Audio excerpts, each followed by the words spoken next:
എല്ലാവർക്കും നമസ്കാരം. ഇന്ന് നമുക്ക് പൂന്താനം നമ്പൂതിരി രചിച്ച ശ്രീകൃഷ്ണ കർണാമൃതത്തിലെ നാമാമൃതം എന്ന ഭാഗത്തിൻ്റെ അവസാന ഭാഗങ്ങളാണ് ഇപ്പോൾ നോക്കിക്കൊണ്ടിരിക്കുന്നത്. ഇന്ന് 162 ശ്ലോകം മുതൽ നോക്കാം. ഇതിൽ 169 ശ്ലോകങ്ങളാണുള്ളത്. അതിൽ 162 ശ്ലോകമാണ് ഇന്ന് ചൊല്ലുന്നത്. ഇപ്പോൾ ചൊല്ലുന്നത് 2-3 ശ്ലോകങ്ങൾ നമുക്ക് നോക്കാം. ചൊല്ലേണം നാമമെന്നുള്ളതു പലരും അറിഞ്ഞും പറഞ്ഞും കഴിഞ്ഞാൽ ചൊല്ലിയിടുന്നോർ കനക്കെ കുറയുമതു മഹാപാപമെന്നും പ്രസിദ്ധം. ചൊല്ലിയിട്ടെന്തെന്നു മറ്റുള്ളവർ പരിഹസിച്ചാൽ നമുക്കല്ല ദുഃഖം.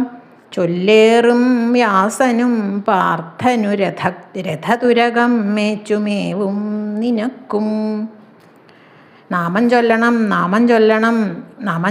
എന്നുള്ളത് പലരും അറിഞ്ഞും പലരും പറയാറുണ്ട്. നാമസങ്കീർത്തനം അത്യാവശ്യമായിട്ട് വേണ്ടതാണ് എന്നാൽ എല്ലാവരും പറയാറുണ്ട്.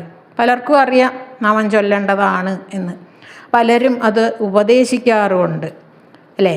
നമ്മളോട് പറയാറുണ്ട് നാമം ചൊല്ലണം, നാമം എപ്പോഴും ചൊല്ലണം എന്നുള്ളത്, ഉറക്കെ ചൊല്ലണം നാമം. പക്ഷേ യഥാർത്ഥത്തിൽ എന്താ, ചൊല്ലുന്നവർ വളരെ കുറച്ചു പേരേ ഉള്ളൂ എന്നാണ് പൂന്താനം പറയുന്നത്. നാമജപത്തിൻ്റെ മഹിമ അറിയാവുന്നവർ പോലും അത് അന്യരെ ഉപദേശിക്കൽ മാത്രമേ ഉള്ളൂ, സ്വയം അനുഷ്ഠിക്കുന്നില്ല എന്നാണ് പൂന്താനം പറയുന്നത്. അത് ശരിയാണ്. എല്ലാവരും ഉപദേശിക്കാൻ നല്ല മിടുക്കന്മാരാണ്, സ്വയം ചെയ്ത് കാണിക്കണില്ല എന്നാണ് പറയണത്.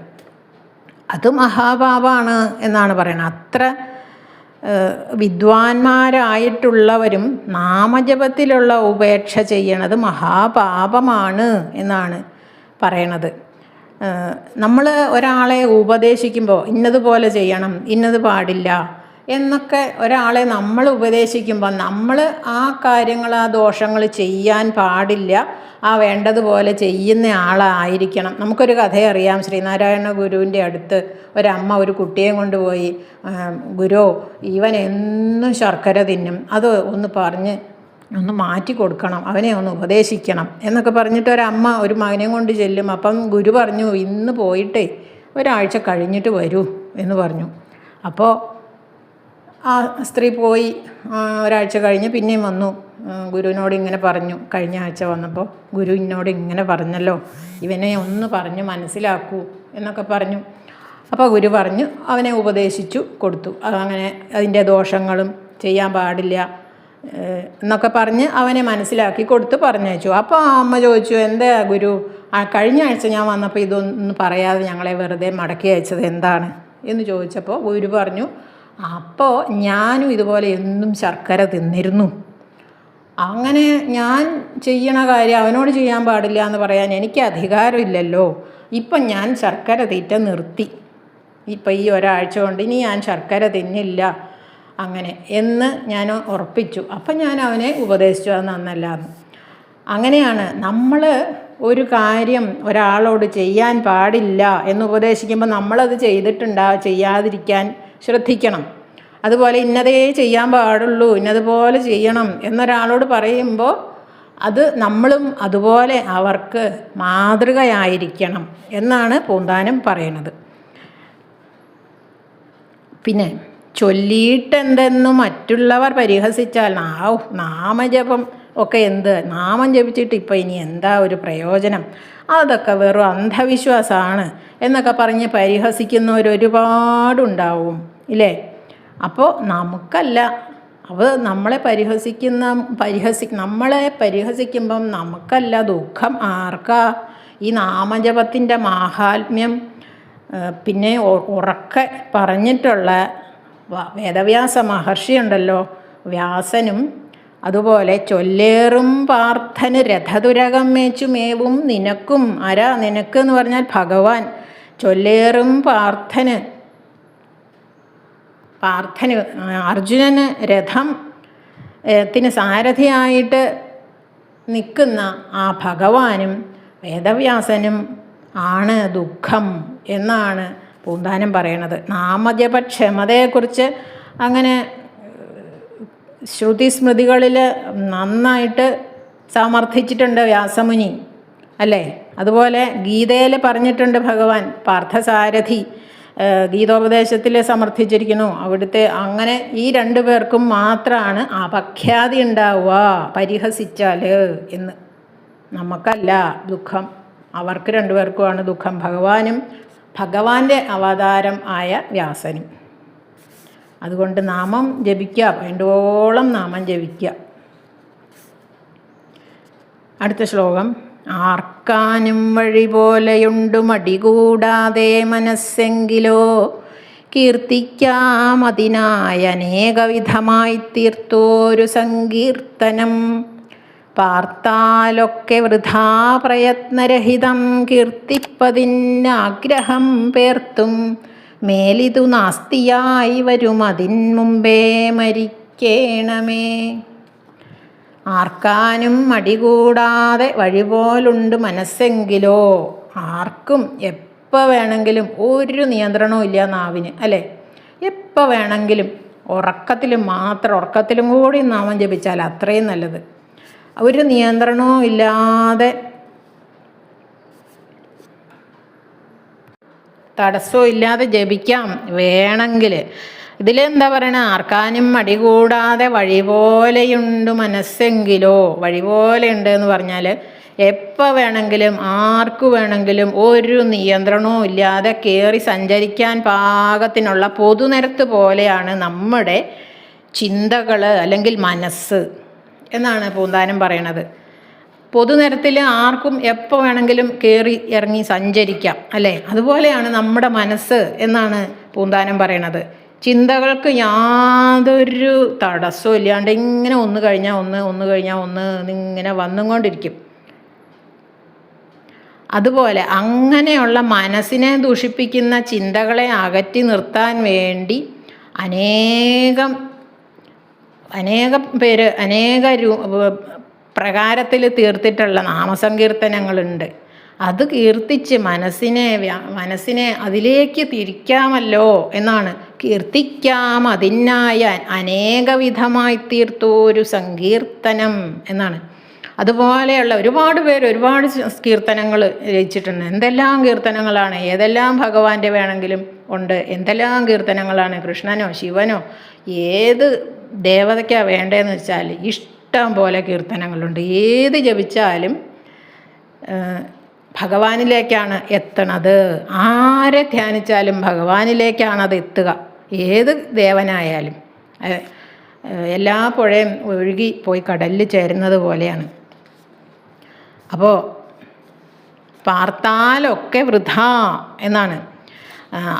ചൂഴ്ന്നിങ്ങോട്ട് നോക്കിയാൽ കീർത്തിക്കുന്ന ഈ നമ്മൾ ജീവാത്മാവും കീർത്തിക്കപ്പെടുന്ന ആ ഭഗവാനും കീർത്തനവും എല്ലാം മിഥ്യാരൂപങ്ങളാണ് എന്നാണ് പറയണത്. പ്രയത്നരഹിതം പേർത്തും കീർത്തിപ്പതിനാഗ്രഹം. പ്രയത്നരഹിതമായ നാമസങ്കീർത്തത്തിനുള്ള ആഗ്രഹം, അതിയായ ആഗ്രഹം. മേലിത് നാസ്തിയായി വരുന്നതിന് മുമ്പേ മരിക്കണമേന്ന്. മേലിൽ ഈ നാമസങ്കീർത്തനം ചൊല്ലണം എന്നില്ല, ചൊല്ലണം എന്തിനാ ഇപ്പോൾ ഇത് നാമം ചൊല്ലണേ എന്ന് ഇല്ല. അങ്ങനെ തോന്നണേന് മുമ്പേ എൻ്റെ ആയുസ് എടുത്തിട്ട് എന്നെ അനുഗ്രഹിക്കണേ ഭഗവാനെ എന്നാണ് പൂന്താനം പറയണത്. നാമം ചൊല്ലണ്ടെന്ന് എനിക്ക് എന്തെങ്കിലും തോന്നുമോ അതറിയില്ല.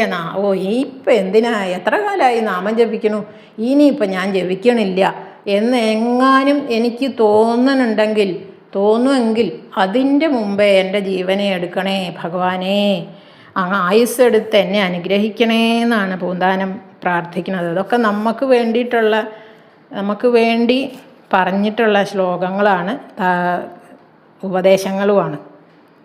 വിജ്ഞാന പ്രാപ്തിയേക്കാൾ നാമാമൃത ആസ്വാദനമാണ് ശ്രേഷ്ഠം എന്നാണ് പറയുന്നത്. ഒരു ശ്ലോകം കൂടി നോക്കാം. നാവും നാരായണേത്യക്ഷരവും ഒരു ദിനം തമ്മിലേകീഭവിച്ചാൽ ചാവും നേരത്ത് നോവാൻ കഴിവര യമനും ദൂരെ നിന്നിടുമല്ലോ. നാവേ നാലക്ഷരം നീ ഒരു പൊഴുതും ഉപേക്ഷിക്കൊല, ദൈവയോഗാലീ വണ്ണം വന്നതെന്നാൽ അമൃതമനുഭവിച്ചിടു നാരായണേതി.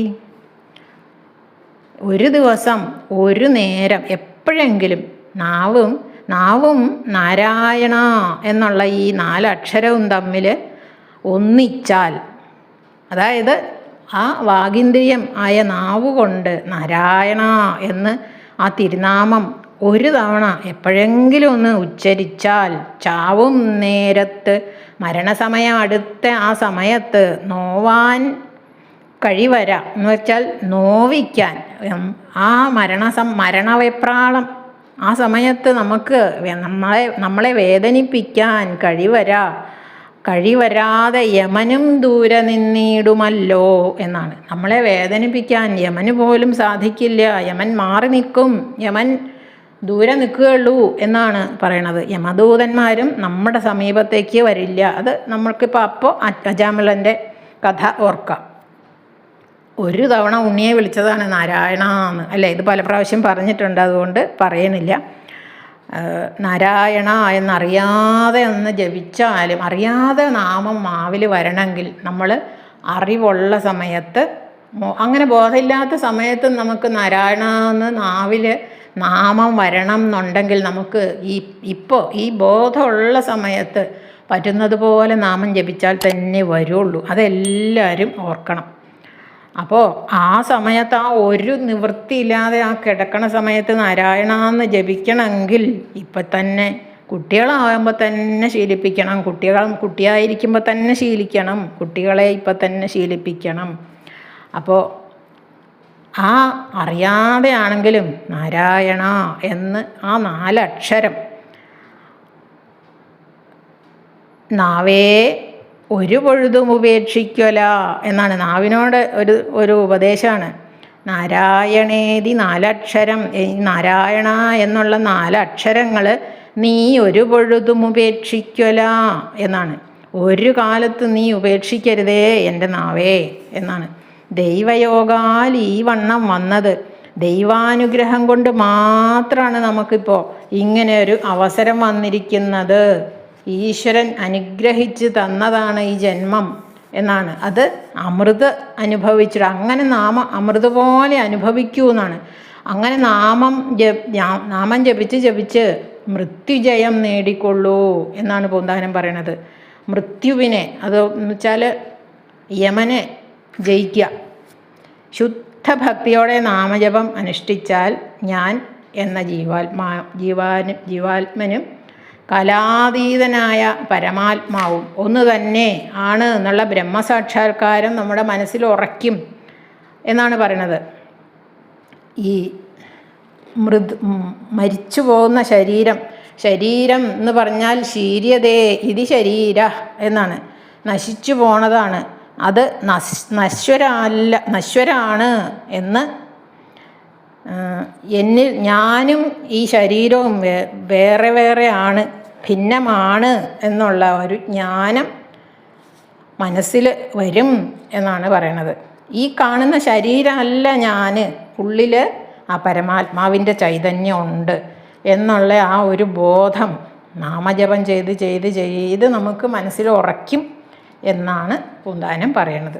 അടുത്ത ശ്ലോകങ്ങൾ അടുത്ത ദിവസം നോക്കാം. എല്ലാവർക്കും നന്ദി, നമസ്കാരം.